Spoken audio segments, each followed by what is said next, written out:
Hello nursing officer, क्या आप लोग को पता है कि जब हम लोग ब्लड ट्रांसफ्यूजन करते हैं, ठीक है, तो सिर्फ नॉर्मल सैलाइन को क्यों कंपैटिबिलिटी बोला गया है, माना गया है कि जब अगर कोई भी रिएक्शन होता है तो हम लोग सिर्फ नॉर्मल सैलाइन क्यों देते हैं और ब्लड के साथ साथ हम लोग सिर्फ नॉर्मल सैलाइन को क्यों इन्फ्यूज कर सकते हैं। और आरएल को जैसे नॉर्मल सैलाइन भी एसिटोनिक है, रिंगल डॉक्टर भी एसिटोनिक है जो आरएल, और 5% डेक्सट्रोज भी एसिटोनिक है। ठीक है, तो हम लोग एनएस क्यों ट्रांसफ्यूज करते हैं ड्यूरिंग ब्लड ट्रांसफ्यूजन।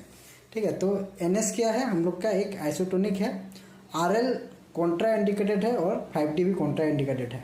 ठीक है, क्यों? क्योंकि आरएल में हम लोग का क्या रहता है, कैल्शियम प्रेजेंट रहता है। आरएल का सॉल्यूशन में देखना उसमें, ठीक है, क्या क्या सोडियम रहता है, क्लोराइड रहता है, पोटेशियम रहता है और कैल्शियम रहता है।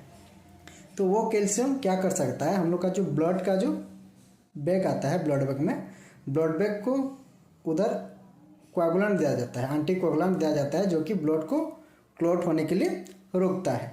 ठीक है, तो कैल्शियम क्या है, एक एंटी कोआगुलेंट है। ठीक है, वो कैल्शियम हम लोग का जो ब्लड बैग में जो साइट्रेट है उसके साथ बाइंड होके ब्लड को क्लॉट कर सकता है।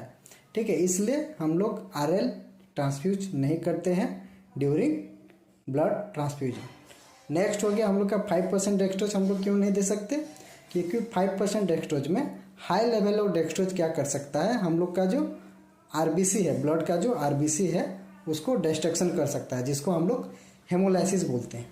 ठीक है, इसलिए ब्लड ट्रांसफ्यूजन के टाइम में हम लोग एनएससी दे सकते हैं। आरएल और 5% डेक्सट्रोज जो है वो कॉन्ट्रा इंडिकेटेड है। ऐसे इंटरेस्टिंग फैक्ट जानने के लिए नर्सिंग रिलेटेड हमारे उत्कल नर्सिंग क्लासेस को सब्सक्राइब करिए और ब्लड ट्रांसफ्यूजन का पूरा डिटेल्स, एबीओ, आरएच और ब्लड ग्रुप का और ड्यूरिंग ट्रांसफ्यूजन नर्सिंग रेस्पॉन्सिबिलिटी क्या गया है, सब डिटेल्स जानने के लिए हमारे ये चैनल में जुड़े रहें और अपना तैयारी सही से शुरू करें।